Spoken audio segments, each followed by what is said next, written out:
Jim, tell us more about your art collection here on show.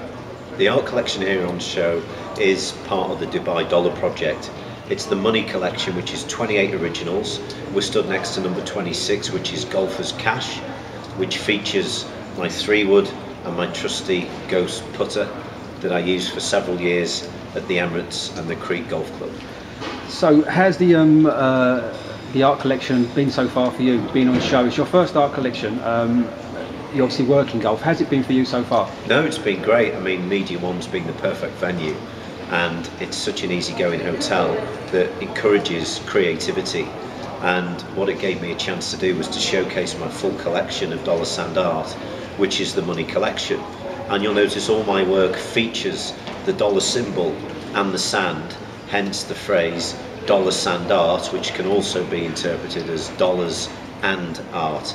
And like my golfing compatriots know too well, sand is a big feature in the golf game, for some of us more than others, and I do need to work on my bunker shots, so you'll notice there's no sand wedge in this piece.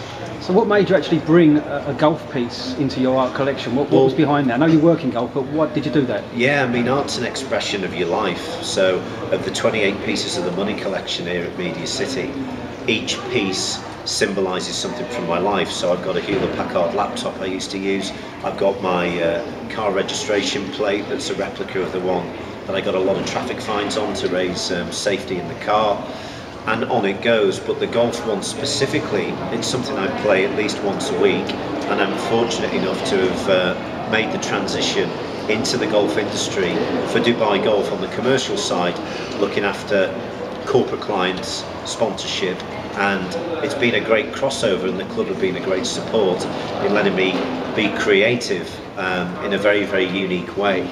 So the golf piece is very much intentional, and in the future, depending on the feedback of the visitors here to the exhibition, it's really about if they want to see more or less of the golf. I mean, there's stuff on my wall back in my Sheikh Zayed apartment opposite Burj Khalifa there, and it features golf balls, golf gloves, memorabilia from the Desert Classic and such like, and I'm really proud to represent Emirates Golf Club, but also it would be wrong of me not to feature some golf within the collection. That's great stuff. Can you give us a quick little brief overview of the piece behind you? We can see part of it on the camera. Sure. Obviously it's golf related, so what's your thoughts behind it? I mean, it's good. We got some wonderful light today at Media One, and you can hear us in the background, but this is how art should be. It's not a flawless exercise of perfection.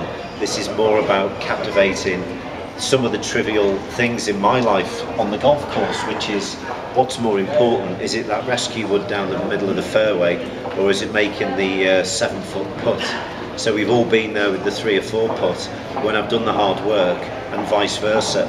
But this piece really is designed to remind us that the game of golf reflects the game of life. Sometimes the game goes as planned, other times it doesn't.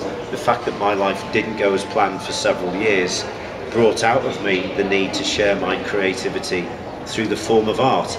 And I've not painted since I was 4 or 5 years old, and having that layer stripped down from me through job loss, emotional loss, and very testing times can often bring out the best in us. Like the phrase, beware the injured golfer. Again, it can bring out the best in us when we've got what we think is an injury.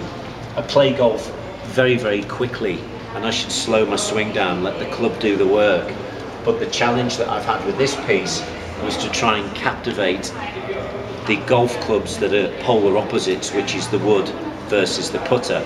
And there's a couple of golf balls and the famous the Try-On energy band, and everyone sits and says, do they really work? Well, in here it does, so if it's in here that it works, then maybe there is a quantum physics methodology to this that will prove that they do work.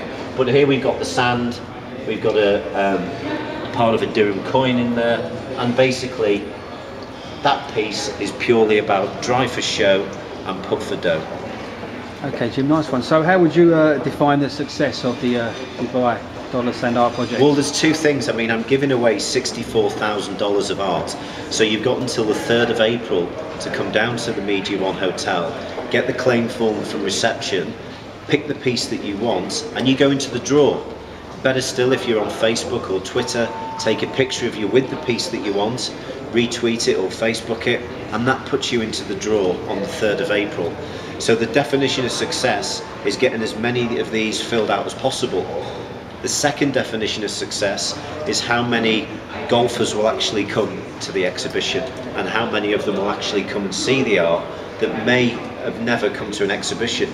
And then the final success is who wins the 28 pieces of the prints that I'm giving away and the masterpiece, and how do we tell their story.